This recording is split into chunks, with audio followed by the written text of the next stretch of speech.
अस्सलाम वालेकुम, मैं हूँ बुशरा एंड आप देख रहे हैं Bushra's coaching. Let not math your mystery में आज हम आ गए हैं with an our new topic जो कि है हमारे पास फ्लक्स। अब देखिए फ्लक्स जो है हम लोग पीछे काफ़ी दफ़ा फाइंड कर चुके हैं। हर बार जो होता है फ्लक्स का फॉर्मूला अलग होता है बिकॉज हमारे पास कंडीशन जो है वो अलग होती हैं। अभी हम लोग सरफेस में बात कर रहे हैं एंड पहले भी जो है हम लोग इंटीग्रेशन में फ्लक्स वगैरह कर चुके हैं एंड हमें पता है कि हम लोग इसको किस तरह से सॉल्व करते हैं एंड साथ ही ये कि इसमें हम लोग किस तरह से पुटिंग करते हैं। ठीक है, तो चलिए फ्लक्स की तरफ चलते हैं। यहाँ पर हमें एक बहुत ही अच्छी सी डेफिनेशन गिवन है, the flux of 3 dimensional vector field F across an oriented surface S in the direction of n। यहाँ पर f और n हमारे पास गिवन है बट ये जो n है ये हमारे पास ओपन होता है, जो कि हम लोग जो है इसको ओपन करते हैं किस तरह से। लेट्स सी, थोड़े से डेफिनेशन को पहले समझते हैं, उसके बाद जो है एग्जाम्पल को डिस्कस करेंगे। तो यहाँ पर जो है हम लोग फ्लक्स पे काम कर रहे हैं। फ्लक्स का जो फॉर्मूला है वो हमारे पास कुछ इस तरह से होता है, flux equal to C with F N and D of S या फिर D ऑफ सिग्मा आप बोल सकते हैं। ठीक है, तो यहाँ पर हम लोग D ऑफ सिग्मा लिख देंगे, D ऑफ सिग्मा, जो कि मैं पहले भी आपको बता चुकी हूँ। अच्छा, तो यहाँ पर अब हमारे पास जो है सबसे पहले n को ओपन करेंगे। n जो होता है वो यहाँ पर हमारे पास होता है into plus and minus iota में होता है। ठीक है, तो अकॉर्डिंग टू द गिवन जो है हमारे पास जो गिवन चीज़ होती है उसके अकॉर्डिंगली हम लोग n को चूज़ करते हैं, पॉजिटिव या नेगेटिव आयोटा। ठीक है, तो अगर आउटर पॉइंटर होता है तो आउटर पॉइंट होते हैं फॉर आउटर पॉइंटिंग हम लोग क्या यूज़ करते हैं, हम लोग पॉजिटिव आयोटा यूज़ करते हैं, और फॉर इनर पॉइंटिंग उसके लिए हम लोग जो है माइनस आयोटा यूज़ करते हैं। प्लस इंटू माइनस आयोटा में होता है और इसके लिए हम लोग लिखते हैं कि ये हमारे पास इक्वल है ग्रेडियंट ऑफ जी। ठीक है, एंड साथ में ग्रेडियंट ऑफ जी का जो है साथ में हमारे पास एब्सोल्यूट आ जाता है यानी मैग्नीट्यूड, प्लस इंटू माइनस। अब आप इसमें जो प्लस इंटू माइनस ले रहे हैं उसमें भी आपने ये वाला प्लस इंटू माइनस ले लेना है। ठीक है, अच्छा, ये तो हो गई हमारे पास n की बात। n जो होता है असल में ये पॉइंट करता है कि कौन से डायरेक्शन में जो है हम लोग काम कर रहे हैं, वेक्टर की पॉइंट बताता है। ठीक है, तो ये सारा का सारा डिस्कशन जो है ये n का है हमारे पास।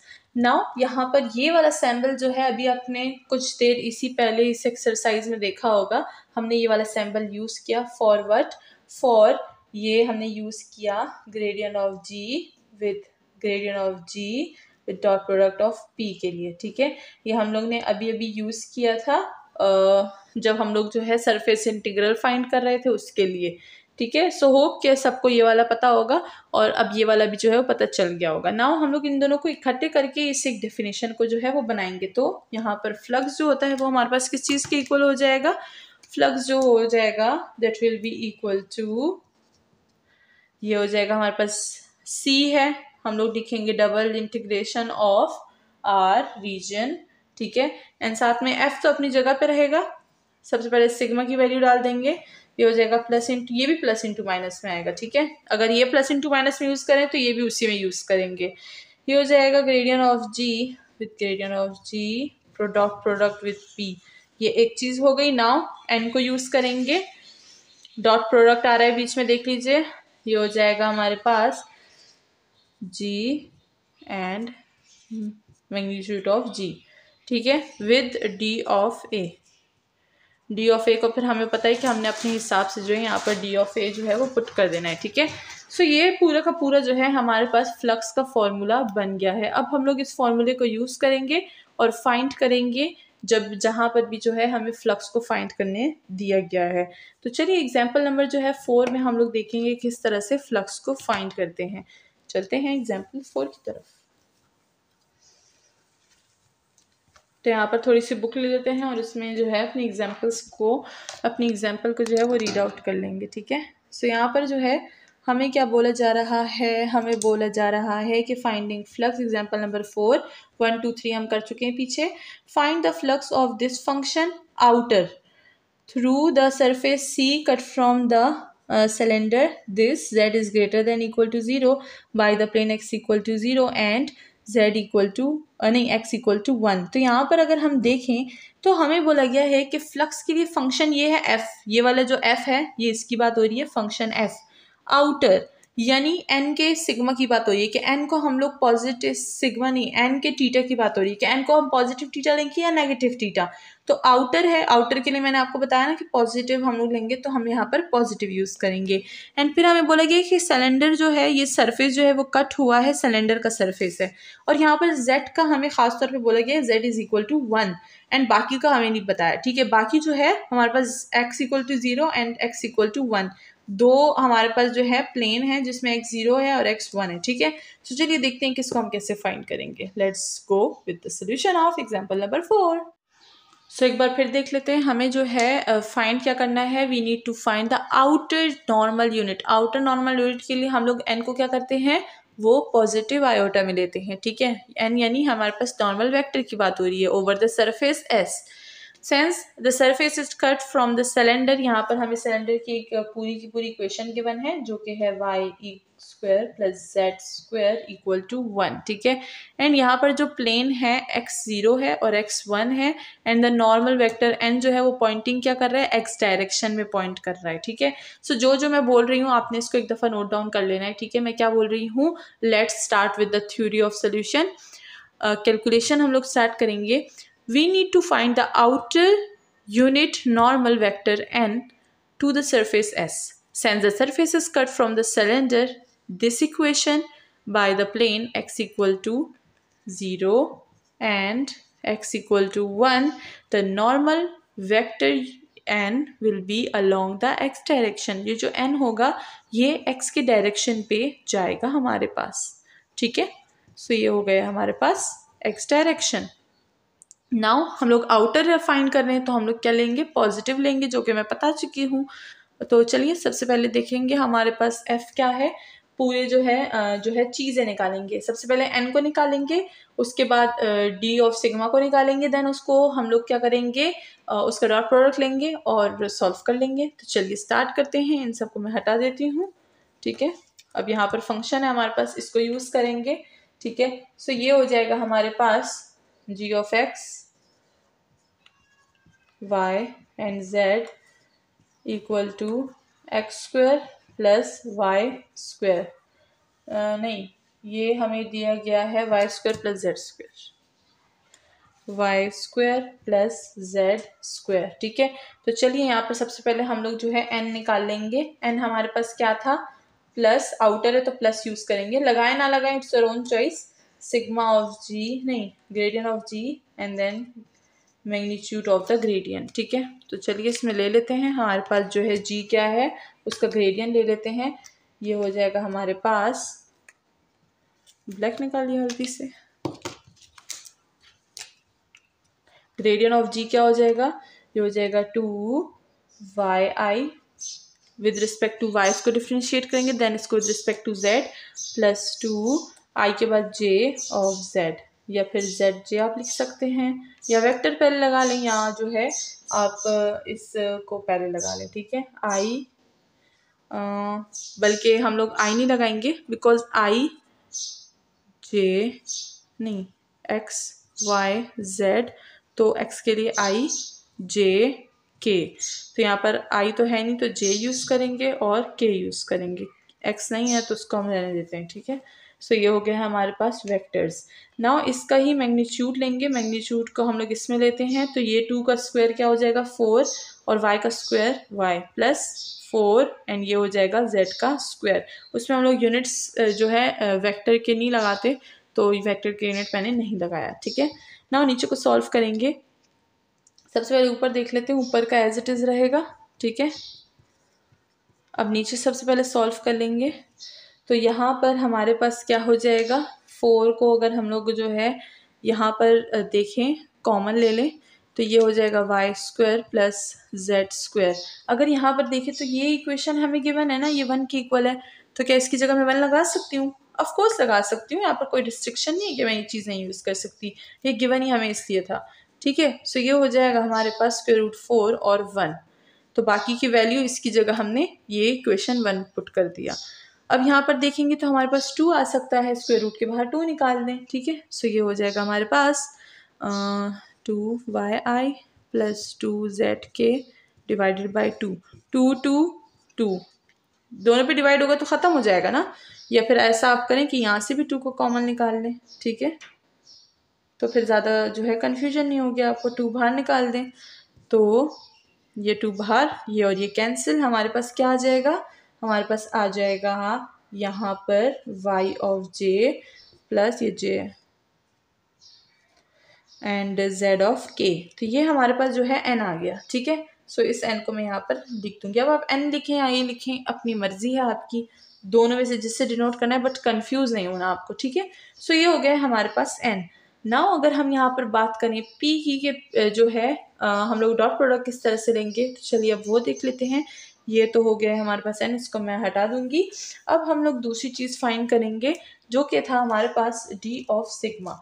डी ऑफ सिग्मा का फॉर्मूला था हमारे पास, ठीक है, जो कि था gradient of g and g with जो है हमारे पास पी का प्रोडक्ट, ठीक है।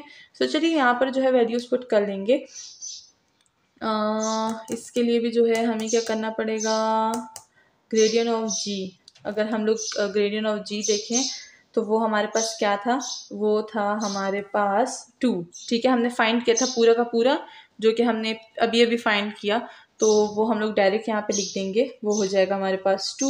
नाउ ग्रेडियंट ऑफ जी का प्रोडक्ट लेंगे विथ पी, ठीक है। तो पी हमारे पास यहाँ पर क्या है, अगर हम पी को देखें तो पी हमारे पास 1 है, यानी 1k है।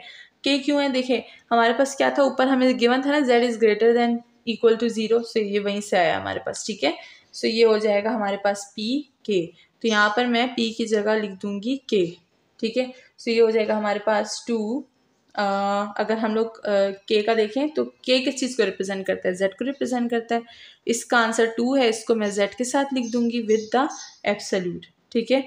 और साथ में यहाँ पर क्या होता है, डी ऑफ ए आता है, तो डी ऑफ ए को भी हम लिख देंगे। ये हो गया डी ऑफ ए। इक्वलिटी बड़ी लगा लेते थोड़ी। तो ये देखिए सारी वैल्यूज़ मैंने पीछे से ही पुट कर दी, बस यहाँ पर पी जो था वो न्यू था, ठीक है। अब ये हो गया है, इसको एब्सोल्यूट से निकालेंगे, 2 और 2 खत्म हो जाएगा, हमारे पास 1/z विथ डी ऑफ ए आ जाएगा, ठीक है। सो सिग्मा जो डी सिग्मा है वो हमारे पास 1/z डी ऑफ ए आ गया। अब हम लोग इसको भी सेव कर लेंगे और अब चलते हैं फाइंड करते हैं जो हमारे पास गिवन चीज़ था इंटीग्रल में f और n, ठीक है। तो चलिए f और n की तरफ चलते हैं। अब हमें क्या करना होता है, अगर हम लोग देखें तो फ्लक्स हमारे पास होता है equal to f n d of sigma, ठीक है। तो चलिए अब यहाँ पर जो है n हमने फाइंड कर लिया था, फंक्शन हमारे पास गिवन है, ये भी हमने फाइंड कर लिया। सबसे पहले इन दोनों का डॉट प्रोडक्ट लेंगे, फिर साथ में ये लिख देंगे, तो ये बहुत ही ज़्यादा जो है हमारे पास ईजी हो जाएगा, ठीक है। तो चलिए f dot n equal to n क्या था हमारे पास, एन जो था वो प्रीवियसली हमने फाइंड किया है, जो कि y ऑफ j है प्लस z ऑफ k है, ठीक है। तो ये हो जाएगा y of j plus z of k, और साथ में n क्या था, n भी अभी अभी हमने जो है वो फाइंड किया था, n तो यही था ये, ठीक है, n ये रहा। और फंक्शन हमारे पास क्या है, मैंने n पहले लिख दिया ना, पहले फंक्शन लिखते हैं। फंक्शन है हमारे पास y x y और z, हाँ फंक्शन है हमारे पास y z j plus z square k, ठीक है। तो फंक्शन मैंने यहाँ पर नहीं लिखा, f equal to y z j plus z square k, तो यहाँ पर मैंने फंक्शन लिख दिया। अब जो n हमने फाइंड किया था वो यहाँ पर लिख दूंगी, जो कि था y of j plus z of k। तो अब दोनों का जो है हमने क्या कर लेना है, डॉट प्रोडक्ट ले लेना है। सो इसका डॉट प्रोडक्ट ये हो जाएगा y, इन दोनों का लेंगे तो y square Z J plus ये हो जाएगा z क्यूब और k, ठीक है। सो ये हो गया हमारे पास। यहाँ पर अगर देखें दोनों में z कॉमन है, इससे z को कॉमन ले लेंगे, y square j plus z square of k जो है हमारे पास क्या आ जाएगा, ये हो जाएगा हमारे पास एफ एन। अब ये चीज़ जो है, ये चीज़ भी हमें गिवन है, ये चीज़ क्या थी, ये चीज़ थी हमारे पास 1 के इक्वल। अब किस तरह से इसके जो है आपने यूनिट वेक्टर निकाल लेने, तो फिर आपको पता चल जाएगा कि किस तरह से हमारे पास 1 के इक्वल है। चलिए मैं इसके जो है यूनिट वेक्टर्स निकाल लेती हूँ, इसको हटा देते हैं, इसको भी हटा देते हैं। हम f और n फाइंड कर रहे हैं, ठीक है। z y square j plus z square of के। अब जब हम लोग डॉट प्रोडक्ट कर लेते हैं तो हमें ये जो यूनिट फैक्टर्स हैं इनको लिखने की ज़रूरत नहीं है, ठीक है। सो अब अगर आप देखें तो ये इक्वेशन जो है आपको यहाँ पर मिल जाएगी। ये इक्वेशन असल में ये वाली इक्वेशन है, ठीक है। तो यहाँ पर ये इक्वेशन हमारे पास किस चीज़ के इक्वल है, 1 के इक्वल है। तो मैं क्या कर दूंगी, मैं यहाँ पर 1 लिख दूंगी। तो ये हो जाएगा मेरे पास Z1। तो f ऑफ डॉट n हमारे पास क्या आ जाएगा, वो आ जाएगा हमारे पास z। तो ये देखें हमारे पास ये फाइंड हो गया है, हमारे पास d ऑफ सिग्मा फाइंड हो गया है। अब मैं सारी वैल्यूज़ के यहाँ पर लिखती हूँ, ठीक है। ये हो गया d ऑफ सिग्मा हमारे पास क्या था, आप ऐसे लिखें या फिर इसको ऐसे लिखें, ठीक है। d ऑफ सिग्मा हमारे पास था 1/z d ऑफ a, ठीक है। तो चलिए अब इसको मैं पुट कर दूंगी इंटीग्रेशन में। थोड़ी सी इसमें जो है चीज़ें काफ़ी ज़्यादा निकालनी है। जब मैं इसकी एक्सरसाइज करवाऊंगी तो मैं इसको स्टेप बाय स्टेप आपको बता दूंगी कि किस तरह से हमने फर्स्ट स्टेप में क्या जो है वो निकालना है, सेकंड स्टेप में क्या निकालना है। अभी एग्जांपल चल रही है जो है चीज़ काफ़ी न्यू है, तो इसमें आप कंफ्यूज होंगे। तो उसमें फिर हम लोग स्टेप बाय स्टेप देखेंगे तो फिर आपको ज़्यादा मुश्किल नहीं होगी, ठीक है। अब हम लोग ने इसको जो है फॉर्मूले में पुट कर देना है। फॉर्मूला क्या था, double integration FN d of sigma, ठीक है। सो हमारे पास डबल इंटीग्रेशन FN का डॉट प्रोडक्ट क्या था, Z था। इसका हमारे पास क्या आया, 1/z d ऑफ a। तो अगर हम देखें तो this and this will be cancel. 1 को हमने d ऑफ a के रिस्पेक्ट से इंटीग्रेट कर देना है। नाउ यहाँ पर अगर हम देखें तो हमारे पास क्या बच जाएगा, हमारे पास बच जाएगा डबल इंटीग्रेशन और साथ में हम लोग रीजन लगाएंगे XY, ठीक है। ये हो जाएगा हमारे पास d of a equal to 2। किस तरह से, हमारे पास जो गिवन शेडो एरिया गिवन है डायग्राम में वो हमारे पास 2 गिवन है, इससे हम लोग यहाँ पर जो है बोल देंगे कि ये जो रीजन है अंडर द शेडो एरिया वो 2 है हमारे पास, ठीक है। सो ये हो गई हमारी एग्जांपल नंबर 4। नाउ हम लोग नेक्स्ट जो है काफ़ी ज़्यादा इंपॉर्टेंट जो है टॉपिक की तरफ जा रहे हैं, जो कि है mass movement formula for very thin shell. For very very thin shell, जिसके लिए मास और मूवमेंट का जो फार्मूला होता है वो हम पढ़ेंगे नेक्स्ट वीडियो में, जो कि बहुत इंपॉर्टेंट है एंड अक्सर लॉन्ग में जो है ये चीज़ ज़रूर आती है। तो till then watching Bushra's coaching and channel को सब्सक्राइब करना बिल्कुल ना भूलिएगा। Thank you so much.